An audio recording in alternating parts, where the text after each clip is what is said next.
Give me some of those sweet-looking chunks. 3 pounds. From the bone to the stick, lickety-split. Hello, welcome back to the show where I ignore that my game reviews get about twice as many views as my last movie review and instead bring you another video about a low-budget slasher flick you've never heard of. But also, let's face it, my channel hasn't been around long and my most popular video is currently sitting at less than 100 views, so I'm going to continue doing whatever I want, and what I want is to talk about this little gem called Main Street Meats. If you haven't seen my breakdown of Betrothed, I recommend checking that out first. The reason being I'm going to be referencing it to explain why this movie, despite doing a lot of the same things, works, and Betrothed does not. Just click on the little doodad in the corner, maybe subscribe to the channel while you're at it, and come back to this one after. Don't worry, I'll be here. I'll wait.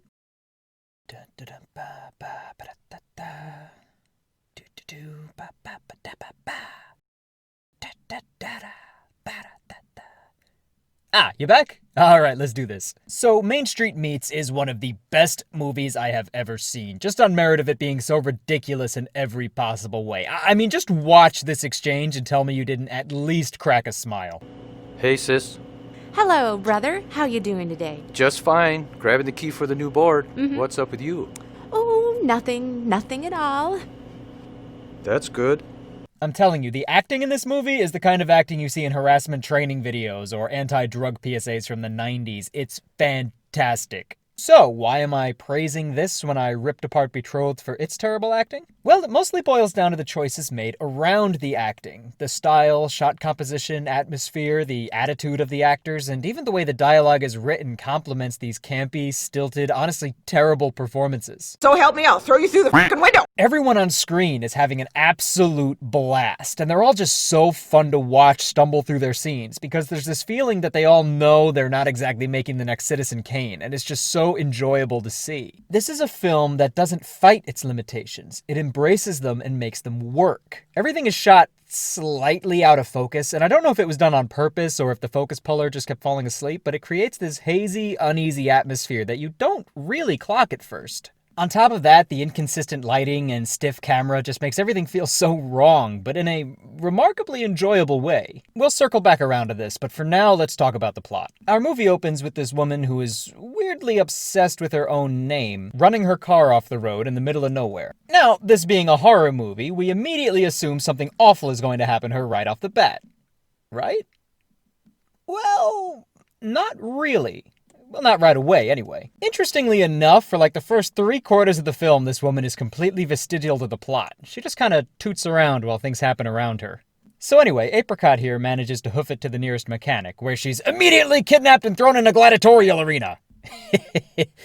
Nah, I'm kidding. They just go tow her car and let her know it's going to take a few weeks to get the parts to get it moving again. It's a simple fix. We just don't have the parts. Yeah, it's a simple fix. We just don't have the parts. And the award for Best Supporting Actor goes to this guy that you never see again.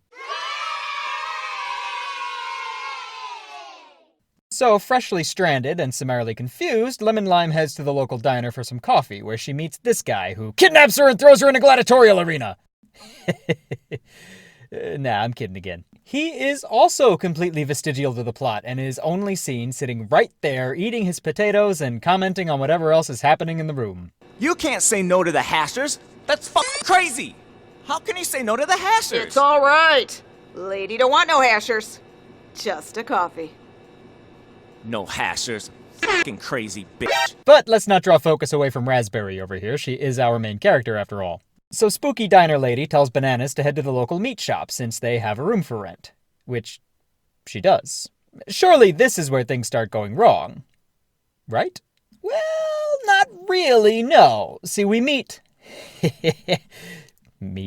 We meet the proprietors of this fine establishment, Zachary Quinto's more affordable cousin, the failed clone of Nathan Fillion, and girl. This is where things start to get interesting. See, Captain Hammer offers Burrito the room for free. No, I want no payment. In exchange for... I have a proposal for you.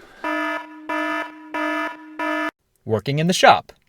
What did you think I was going to say? So she agrees, and then celebrates by putting on some nice lingerie and having a dance party of one, because apparently that's a thing women do. Is that a thing women do? Let me know in the comments if it is, because it feels off somehow.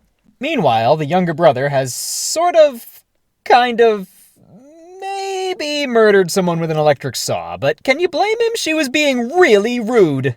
But it doesn't stay a secret for long because Donut Drake discovers what happens and naturally makes the decision to cut her up and sell her pieces off as chunks.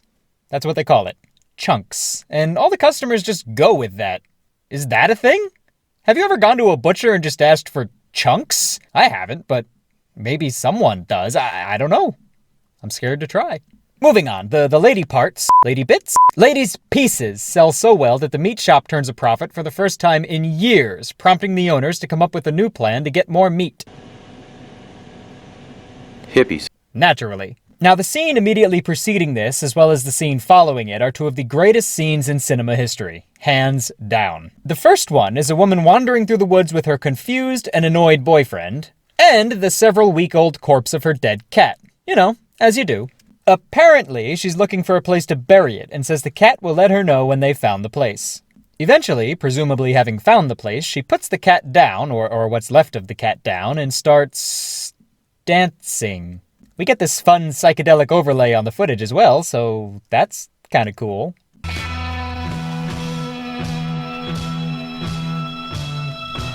What is happening here? No, seriously, this comes out of nowhere, is the only scene like this in the entire movie, and it ends just as abruptly.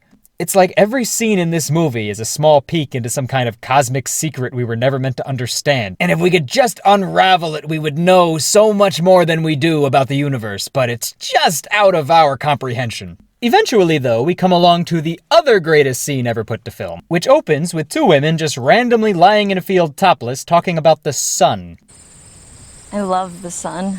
Then, out of nowhere, one of them suggests a game of volleyball. Hey, I'm bored. You guys want to play some volleyball? At which point, two more half-naked women magically teleport into the scene along with a volleyball net and a ball, and they all just start playing a game of topless volleyball, because apparently that's a thing women do. Is that a thing women do? In their defense, it does look way more fun than pantsless baseball. Never slide in pantsless baseball. Don't do it. Honestly, at this point in the movie, this guy's face pretty well mirrors my own. Palpable confusion. Anyway, this arguably greatest scene in the movie ends with them all getting killed. Side note, this guy did not try to be subtle in any way, shape, or form. How on earth did he get all of them? He just ran right in there and started swinging. That's 3 people all running in different directions that he would have had to catch up to one at a time. This man is superhuman. Personally, I can't wait to see the film theory episode about how fast he'd have to run to do that. Is that a relevant joke? Do people still watch them? They were big when I was younger. Simpler times. Simpler times. Where was I? Hippies! So, as you might be able to guess, this little killing spree continues on for a decent amount of time with people buying this new mystery meat, never once bothering to ask what kind of meat it is, but they all seem to be enjoying it, so let them live, I guess. In fact, the new product gets so popular that the mayor decides to partner up with Main Street Meats for the local barbecue off? I'm not really sure what this is. Some kind of meat celebration. Man, everyone in this town really likes meat. I'm only just noticing it now as I write the script for this review, but watching it back, everyone in this town has a weird obsession with this stuff, and that's even before they roll out the hamburgers. I would like to take a moment here to point out that this movie covers scenes of dismemberment, murder, grinding human organs and limbs into sausage, and even people having parts of them ground up while they're still alive and very much attached to said parts being ground up. And the only part where I felt viscerally disgusted is in this scene where we have to watch the mayor eat a sandwich. Truly horrifying stuff. So the little meet and greet commences, and hey, presto, someone finds out they've all been eating finger food. Looks like a human finger. Causing everyone to suddenly have the exact same epiphany. Silent breed is people! Also, watch this little sociopath here. Someone just shouted out that the hot dogs are actually hot Dougs, causing everyone else to immediately vomit, and this little future senator is laughing. Didn't even drop her food. Amazing. Oh, I'm sorry, in all the confusion, did you forget about Artichoke? It's okay if you did, for the most part so did the movie, but suddenly it remembers her and cuts back to the meat shop where she discovers the truth and gets in a fight to the death with Sister Lady for reasons. No, for real, the movie does just sort of forget about her for a big chunk of the runtime. We see her once calling in to ask about her car, and then again having this incredibly awkward conversation with a guy that I would struggle to pick out of a lineup with Wilson from Castaway, a cue ball covered in dryer lint, and an aardvark. And then in one or two other random scenes that she doesn't contribute to a whole lot in and of herself and that don't contribute to the plot in and of themselves. Yeah, she doesn't really impact the trajectory of this film until like the last 10 minutes. She's just kind of there, and I support her for it. So anyway, she beats up Sister Girl, and then that's it. They kind of hop around a bit, showing how the story wraps up for each of the main characters, and that's the end. It just stops. They do tease a sequel, and I sincerely hope it either exists or is in production, because I definitely want to see that.